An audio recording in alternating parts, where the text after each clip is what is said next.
வீட்டில் இருக்கிற உங்களுக்கு சில ஆலோசனைகளை திருமறை வசனங்களின் வழியாக நான் சொல்ல விளைகின்றேன். மார்க்கு எழுதிய நற்செய்தி நூல் 10வது அதிகாரம் 6 முதல் 9 வரை உள்ள பகுதிகளிலே இயேசுநாதர் திருமணத்தை குறித்து மிக தெளிவாக சொல்லுகிறார். இனி இவர்கள் இருவர் அல்ல, ஒரே மாமிசமாயிருக்கிறார்கள். இப்படி இருக்க கடவுள் இணைத்ததை மனிதன் பிரிக்காதிருப்பானாக. 6வது வசனத்திலே நீங்கள் பார்த்தால், சிருஷ்டிப்பு முதல் கடவுள் அவர்களை ஆணும் பெண்ணுமாக படைத்தார். இது நிமித்தம் ஒருவன் தன் தகப்பனையும் தன் தாயையும் விட்டு தன் மனைவியுடைய இசைந்திருப்பார்கள், இருவரும் ஒரே மாமிசமாயிருப்பார்கள். குடும்பம் என்று சொல்லுவது ஒரு அன்பு அமைப்பு, ஆண்டவரால் ஏற்படுத்தப்பட்ட ஒன்று. மெல்வின் பிரசாத், ஷைஜின் ஜோஸ் 2 பேரும் இந்த திருச்சபையினுடைய பிள்ளைகள். மெல்வின் பிரசாத் ஒரு நல்ல பண்பு நிறைந்த ஒரு வாலிபர். நான் அடிக்கடி அவரை நினைப்பேன். மிகவும் சாதுவான, ஆனால் அவருடைய அந்த பழகும் விதம் மிக சிறப்பாக இருக்கும். இந்த திருமண நிகழ்ச்சிக்கு கூட எப்படியும் என்னோடு ஒரு 15 முறை தொலைபேசியிலே தொடர்பு கொண்டிருப்பார், நேரடியாக தொடர்பு கொண்டார். அவருடைய அந்த பக்குவப்பட்ட பண்பு கடவுள் அவருக்கு கொடுத்த ஒரு மிகப்பெரிய ஆசீர்வாதம். இப்ப இந்த ஆசீர்வாதம் யாருக்கு கிடைச்சிருக்கு? ஷைஜின் ஜோஸ். ஏனென்றால் இந்த உலகத்திலே நாம் பல காரியங்களை சாதிக்கலாம். குழந்தை பருவம், இப்ப எல்லா பிள்ளைகளை நீங்கள் பார்த்தீங்கன்னா பேச்சு போட்டிக்கு அனுப்புனா அப்படி பேசுவார்கள். பல திறமைகளை பெற்ற பழைய காலத்தில் நாம் வாழ்ந்த அந்த காலங்களை விட இந்த காலங்களில் பிள்ளைகள் அதிக புத்தி கூர்மையோடு இருக்கிறார்கள். பல பரிசுகளை பெறுகிறார்கள். அந்த வகையிலே நல்ல ஒரு வாலிபர், அவர் பல பரிசுகளை பெற்றிருக்கலாம் அவருடைய பணியிடங்களிலே கல்விக்காக. ஆனால் இப்பொழுது ஆண்டவர் கொடுத்த பரிசு ஷைஜின் ஜோஸ். ஷைஜின் ஜோஸை சேர்த்து விட்டார். ஆக ஆண்டவர் கொடுத்த ஒரு பரிசு, அதை மகிழ்ச்சியோடு ஏற்றுக்கொண்டிருக்கிறீர்கள். அதுபோல ஷைஜின் ஜோஸ் சாதாரணமாக அல்ல, ஒரு நல்ல பண்பாடுள்ள ஒரு நல்ல ஒரு மகள். அவருடைய பெற்றோர் மிக செல்லமாக அவளை வளர்த்து, இன்று நான் அதை கவனித்துக் கொண்டிருந்தேன். அவருடைய தந்தை, தாய் அவர்களுடைய அந்த அவளை அழைத்து வந்த அந்த பண்புகள் இவைகள் மிக செல்லமாக அவளை வளர்த்தார்கள். இப்போது ஒரு நல்ல ஒரு பண்புள்ள வாலிபருக்கு மனைவியாக ஆகவே மெல்வின் பிரசாத், ஷைஜின் ஜோஸுக்கு கிடைத்த மிகப்பெரிய பரிசு. நீங்கள் இருவரும் மகிழ்ச்சியோடு வாழுங்கள். உங்கள் திருமணம் ஏதோ 2-3 மாதங்களுக்கு முன்பு உங்கள் பெற்றோரால் நியமிக்கப்பட்டதல்ல. என்று இந்த உலகத்தில் நீங்கள் 2 பேரும் பிறந்தீர்களோ அன்றே ஆண்டவர் முன்வைத்து விட்டார். மெல்வின் பிரசாத்தினுடைய மனைவி ஷைஜின் ஜோஸ், ஷைஜின் ஜோஸுடைய கணவர் மெல்வின் பிரசாத். இது இறைவனுடைய. ஆக இந்த மன வாழ்க்கையிலே, இந்த உறவிலே நீங்கள் வாழுகிற போது ஆண்டவருடைய கட்டளைக்கு பின்பற்றித்து அவருக்கு நன்றி செலுத்தி நீங்கள் வாழ வேண்டும். அப்பொழுது ஒரே மாமிசமாயிருக்கும். நீங்கள் ஒரே மாமிசமாயிருக்க 3 காரியங்களை நான் உங்களோடு பகிர்ந்து கொள்ளுகிறேன். நீங்கள் அன்பாய் இருக்க வேண்டும் ஒருவருக்கு ஒருவர். நீங்கள் அன்பாக இருக்க வேண்டும். மெல்வின் பிரசாத் தன்னுடைய தந்தை, உடன்பிறப்புகளோடு வாழ்கின்றவர். அன்பு மகள் ஷைஜின் ஜோஸ் தன் பெற்றோரோடு, குடும்பத்திலே சகோதரரோடு வாழ்கின்றனர். ஆனால் இப்பொழுது நீங்கள் 2 பேரும் ஒன்றாகி ஒரு குடும்பமாக மாறி இருக்கின்றீர்கள். நீங்கள் ஒரே மாமிசமாய் இருக்க வேண்டுமானால் ஒருவரில் ஒருவர் நீங்கள் அன்பு செலுத்த வேண்டும். நீங்கள் அன்பு செலுத்துவதோடு உங்கள் குடும்பத்தாரிடமும் அன்பு செலுத்த வேண்டும். நான் அதுதான் முதலிலே வாசித்து காட்டினேன்.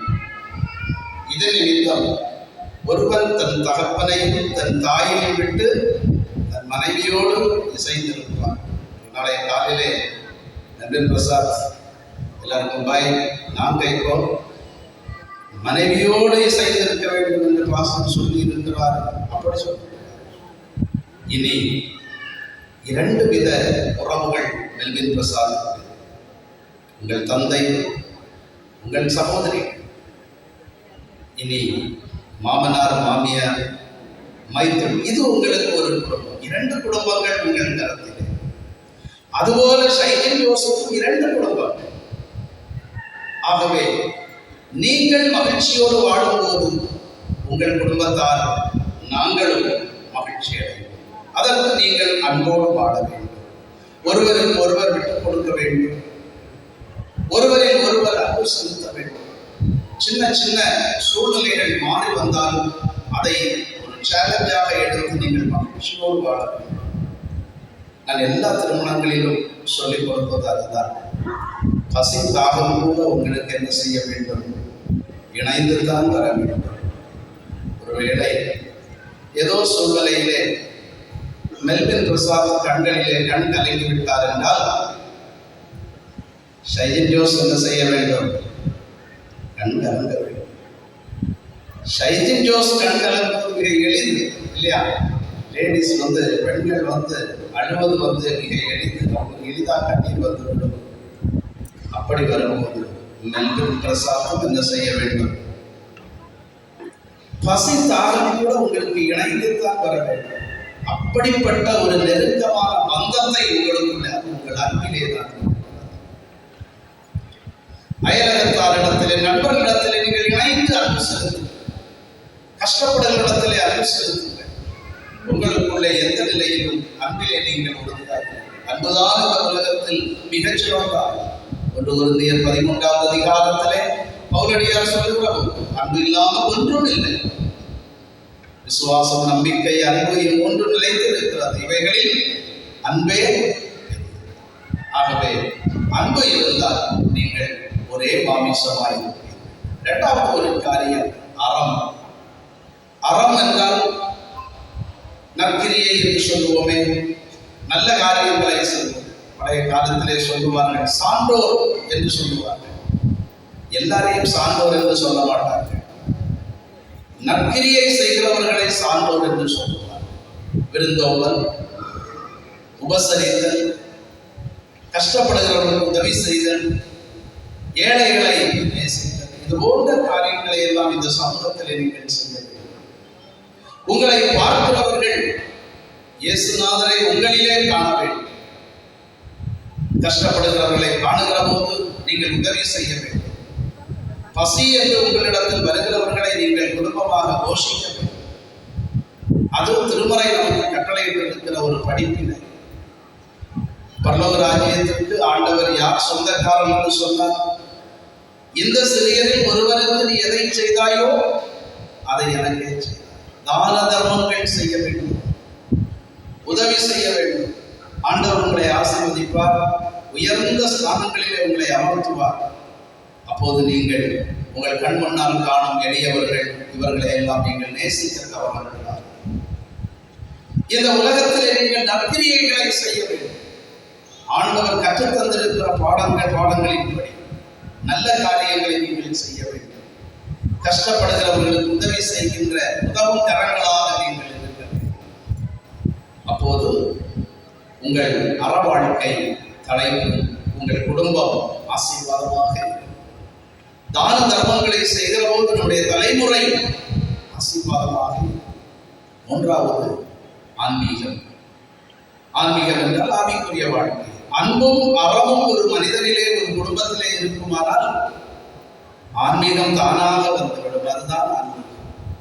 இயேசுநாதரை உங்கள் தலைவராக, குடும்பத்தின் தலைவராக கொண்டு ஆராதனைகளிலும் பல்வேறு ஆண்டவருக்கு விருப்பமான காரியங்களையும் செய்ய வேண்டும். குடும்பமாக நீங்கள் ஜெபித்து, பாடல்களை பாடி, திருவசனங்களை வாசித்து உங்கள் வாழ்வு பயணத்தை தொடருங்கள். ஆண்டவர் விரும்புகின்ற காரியங்களை செய்ய வேண்டும். ஆண்டவருக்காக, பணிகளுக்காக நீங்கள் காணிக்கை கொடுக்க வேண்டும். உங்களுடைய உழைப்பிலே ஆக இது போன்ற காரியங்களை செய்து இயேசுநாதர் காட்டுகின்ற பாதைகளில் நீங்கள் பயணிக்க வேண்டும். திருமறை வசனம் உங்களை வழிநடத்தும். திருமறையை நீங்கள் ஒருபோது மறந்துவிடக்கூடாது. ஆக இவைகளையெல்லாம் நீங்கள் கொடுக்கிற போது உங்கள் வாழ்க்கையில் ஆசீர்வாதம் வரும். இயேசுநாதரை தலைவராக கொண்டு அன்பும் அறம் ஆன்மீகம் இந்த மூன்றையும் நீங்கள் கட்டுக்கோப்பாக வைத்து உங்கள் குடும்ப வாழ்க்கையிலே தொடர்பீர்களானால் இந்த உலகத்தில் எவராலும் உங்களை ஒன்றும் செய்ய முடியாது. ஆடுகளும் துன்பங்கள் நிறைந்த இந்த உலகத்தில் அலைகள் நிறைந்த கடலிலே நீங்கள் செல்லுகின்ற படகை போல நீங்கள் இப்பொழுது புதுமண தம்பதிகள் கால் பதித்திருக்கிறீர்கள். இந்த மூன்று காரியங்களும் உங்களோடு இருக்கிற போது இயேசுநாதர் உங்கள் தலைவராக இருக்கிற போது இந்த உலகத்தில் எந்த சக்திகளாலும் உங்களை ஒன்றும் செய்ய முடியாது. ஏற்ற வேளையிலே ஆண்டவர் குழந்தை செல்வங்களை தருவார். இந்த உலகத்திலே உங்களை உயர்ந்த ஸ்தானங்களிலே அமர்த்துவார். எல்லா ஆசீர்வாதங்களையும் உங்களுக்கு நிறைவாய் கட்டளையிடுவார் என்று வாழ்த்துகிறோம். நிச்சயமாய் ஆண்டவர் உங்களை உங்கள் தலைமுறைகளையும் ஆசீர்வதித்து 128ஆம் சங்கீதத்திலே நாம் பாடுவது போல நீ உன் பிள்ளைகளையும் பிள்ளைகளின் பிள்ளைகளையும் இஸ்ரவேலுக்கு உண்டாகும் சமாதானத்தை காட்டு.